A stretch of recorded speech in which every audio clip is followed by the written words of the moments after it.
আমরা যে যৌক্তিক দাবি আদায় পুরো বাংলাদেশের ছাত্র সমাজ লড়ছি, সেই দাবি আদায়ের আন্দোলনটি স্থগিত হয়ে যেতে পারে। এই জন্য আমরা আসছিলাম যে আমাদের স্যারদের কিংবা সিন্ডিকেট মেম্বারদেরকে এটা বলবো যে আপনারা হল ভ্যাকেন্ট করবেন না। আমাদেরকে প্রথমে রাজু ভাস্কর্যে সেখানে পুলিশ দিয়ে বাধা দেওয়া হয়। যখন আমরা বাধা বেরিয়ে আসছিলাম তখন আমাদের উদ্দেশ্যে গ্রেনেড ছোড়া হয়। এই সাহস পুলিশ কোথায় পেল? পুলিশকে এই ক্যাম্পাসে ঢুকার অনুমতি কে দিল? ঢুকার পরেও তারা শিক্ষার্থীদের উদ্দেশ্য করে গ্রেনেড মারার সাহস এবং অনুমতি কার থেকে পেল? এই জবাব পুলিশকে দিতে হবে, ঢাকা বিশ্ববিদ্যালয় প্রশাসনকে দিতে হবে। আগামী 1 ঘন্টার মধ্যে এই ক্যাম্পাস থেকে সকল পুলিশ সহ আইন শৃঙ্খলা বাহিনীকে অপসারণ করতে হবে। আমাদের ক্যাম্পাসে আমরা কোনো পুলিশের কোনো সন্ত্রাসীদের উপস্থিতি চাই না। যদি 1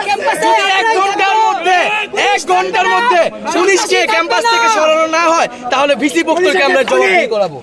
পুলিশ খুনি খুনি খুনি পুলিশ আমার বাইরে মারছে। প্রশাসন জবাব চাই। ক্যাম্পাসে সন্ত্রাস কেন? প্রশাসন জবাব চাই। ক্যাম্পাসে বাবুল ভাই ধরো। প্রশাসন জবাব চাই। ক্যাম্পাসে বাবুল ভাই প্রশাসন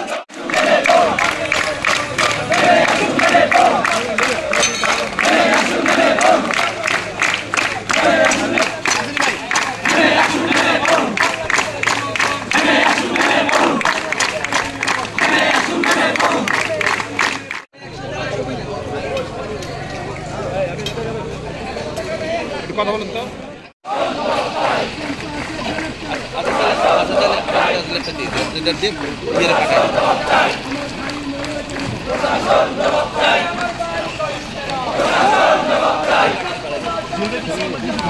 ভাই